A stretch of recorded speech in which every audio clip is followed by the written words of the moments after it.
Degree pass ও certificate course 2023-24 শিক্ষাবর্ষের প্রথম বর্ষ ভর্তির যে সার্কুলার, সেই সার্কুলার প্রকাশিত হয়েছে গতকালকে। তো আজকে তোমরা এই সার্কুলার থেকে বিস্তারিত সকল কিছু জানতে পারবে। কত তারিখে থেকে কত তারিখ পর্যন্ত আবেদন করা যাবে অনলাইনে, সেটা কিভাবে আবেদন করতে হবে এবং কত টাকা লাগবে আবেদন করতে, কত পয়েন্ট হলে তুমি সরকারি কলেজে চান্স পাবে এবং সর্বনিম্ন কত তোমার পয়েন্ট হলে তুমি সরকারি কলেজে চান্স পাবে এবং সর্বনিম্ন তোমার যোগ্যতা কত, কত সালের তোমার এসএসসি পাস এবং কত সালের ইন্টার পাস হলে তুমি আবেদন করতে পারবে, সেই সকল বিস্তারিত তোমরা আজকে জানতে পারবে। তো মূল ভিডিও শুরু করার আগে বলে নিই, সুপ্রিয় শিক্ষার্থীবৃন্দ আসসালামু আলাইকুম। শিক্ষা বিষয়ক সকল সহায়তা পেতে অবশ্যই সাবস্ক্রাইব করে পাশে থাকা বেল আইকনটি ক্লিক করে রাখবে এবং ডিগ্রি পাস সংক্রান্ত সকল আপডেট জানতে অবশ্যই সাথেই থাকবে। তো এটা দেখো তোমাদের এইটা সার্কুলার কালকে এটা প্রকাশিত হয়েছে, সেটাই আজকে তোমাদের একদম বিস্তারিত দেখাবো। তো এইটা নির্দেশিকা আর এখানে পুরো ডিটেলস। তো আমি একটু মার্ক করে রাখছি, গুরুত্বপূর্ণ বিষয়গুলো মার্ক করে রাখছি, সেটাই তোমাদের দেখাবো। সেটা যে তোমরা 2023-24 শিক্ষাবর্ষের স্টুডেন্ট, তোমাদের প্রাথমিক আবেদন 5 জুন বিকাল 4টা থেকে শুরু হবে এবং 30 জুন পর্যন্ত রাত 12টা পর্যন্ত চলবে এবং এখানে তোমাদের প্রাথমিক আবেদনের জন্য 300 টাকা করে লাগবে এবং তোমাদের ক্লাস শুরু হবে 25 জুলাই 2024 তারিখ থেকে এবং ভর্তি কার্যক্রমে এসএসসি এবং ইন্টারের ফলাফলের ভিত্তিতে তোমরা তোমাদের রেজাল্ট প্রকাশ করা হবে। এখানে দেখো এসএসসিতে ন্যূনতম 2.00 এবং সাল 21-22-23, কত 21-22-23 সালের এসএসসি পাস হতে হবে এবং এসএসসি পাস ইন্টার পাস হতে হবে 21-22-23 সালের এবং এসএসসি পাস হতে হবে 19-20-21 সালের। তো এখানে এই ইন্টার পাসেরও 2.00 শিক্ষার্থীরা আবেদন করতে পারবে। তো সর্বনিম্ন যোগ্যতা 2.00 এবং 19-20-21 এসএসসি এবং 21-22-23 ইন্টার পাস।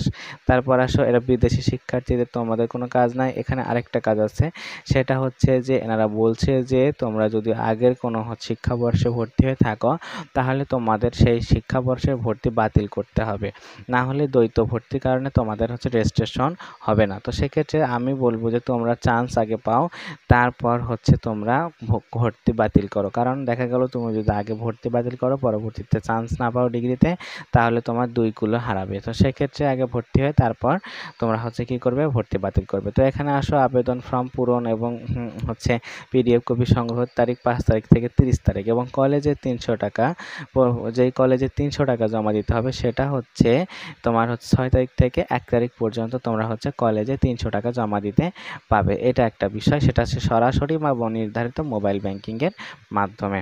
তারপর যেটা আছে এটা সব কলেজ কর্তৃপক্ষের এবং এখানে একটা জিনিস দেখো, তোমার রেজাল্ট কিভাবে তৈরি হবে, সেটা এসএসসি পাশের 40, এসএসসির যে জিপিএ সেটার 40% এবং ইন্টারমিডিয়েটের 60% নিয়ে তোমার এই রেজাল্টটা তৈরি হবে। তারপর তোমরা রেজাল্টটা কিভাবে দেখতে পাবে সেটা পরবর্তীতে একটা ভিডিও দিব, সেটা তোমরা দেখে নিবে। তো তারপর দেখো তোমাদের এখানে আসলে নির্ধারিত ফিস, তুমি যদি ভর্তি হতে পারো মানে এখানে তুমি চান্স পাও, তারপরে কত টাকা লাগবে সেটা, ভর্তি হলে তারপর আমি এটা কত টাকা লাগবে সেটা নিয়ে নতুন একটা ভিডিও দিব, সেটা তোমরা দেখে নেবে। আর এখন আসি তোমরা কিভাবে ভর্তি হবে কলেজে। তো এখানে তোমাদের যে সাবজেক্টগুলো আছে এই সাবজেক্টগুলো তোমরা যদি একটু দেখে নাও, সেটা bachelor of arts, BA, BSc, BA music, তারপর গার্হস্থ্য, তারপর ব্যাচেলার সোশ্যাল সায়েন্স বিএসএস, তারপরে বিবিএস এবং স্পোর্টসের উপরে তোমাদের কোর্স আছে। এটাতে 3 বছর মেয়াদি এই কোর্স। তো এখানে তোমরা কিভাবে ভর্তি হবে অনলাইনে সেটা যদি একটু দেখি, তো সেখানে যদি আসি, এখানে দেখো তোমাদের সাবজেক্ট মানে প্রত্যেক ইয়ারে কি কি সাবজেক্ট থাকবে সেইটা এখানে। তারপরে দেখো আমি এইটা বিষয় নিয়ে মানে সাবজেক্ট নিয়ে পরবর্তীতে একটা ভিডিও বানাবো কালকে অথবা পরশুদিন, সেটা তোমরা দেখে নেবে একদম সেই জন্য অবশ্যই কমেন্ট করে অবশ্যই জানাবে। আর এখানে দেখো তোমার অনলাইনে প্রাথমিক আবেদন কিভাবে পূরণ করবে, এটা প্রথমে তোমাদের লগ ইন করতে হবে, এখানে আসতে হবে, এখানে আসার পর লগ ইন করতে হবে, তারপর তোমার জেন্ডার নির্ধারণ করতে হবে, কলেজ এবং পছন্দক্রম, তোমার রেজাল্ট অনুযায়ী প্রথমে বিভাগ বিভাগে যাবে, তারপর বিভাগ থেকে জেলা, তারপর জেলা থেকে উপজেলা। এইভাবে তুমি হচ্ছে কলেজ ওখানে দেখতে পাবে এবং পাশে তোমার সিট দেখতে পাবে। তারপর যদি তুমি কোটায় আবেদন করতে চাও তাহলে কোটায় আবেদন করতে পারবে এবং ছবি সংযোজন করতে হবে। ছবিটার মাপ এখান থেকে তোমরা হচ্ছে দেখে নেবে। ছবিটার মাপ আমি সম্পর্কে দেখাবো। আমার যদি সম্ভব হয় তাহলে আমি হচ্ছে একটা আবেদন করেই দেখাবো যে কিভাবে আবেদন করতে হয়। সেটা যদি আমার সম্ভব হয় তাহলে পুরোটা আমি দেখাই দিব। তারপর চূড়ান্ত আবেদন ফর্ম কি করবে, আবেদন করে ডাউনলোড করবে। এবং এখানে একটা কথা বলি, মাইগ্রেশন যদি তোমরা করো তাহলে মাইগ্রেশনটা অবশ্যই অন করে রাখবে, তাহলে তোমাদের জন্য ভালো। তো পরবর্তীতে আসলে এই বিষয় কোটা, তারপর হচ্ছে ভর্তি বিষয় যে আরও যে বিস্তারিত আছে সেটা আমি জানাবো। তো সেই জন্য অবশ্যই সাবস্ক্রাইব করে পাশে থাকা বেল আইকনটি ক্লিক করে রাখবে। আজকে এ পর্যন্তই, এতক্ষণ সাথে থাকার জন্য ধন্যবাদ। ভালো লাগলে অবশ্যই একটা লাইক দিয়ে সাপোর্ট করে যাবে এবং ভিডিওটি তোমার ফ্রেন্ডদের মাঝে শেয়ার করে সাথেই থাকবে।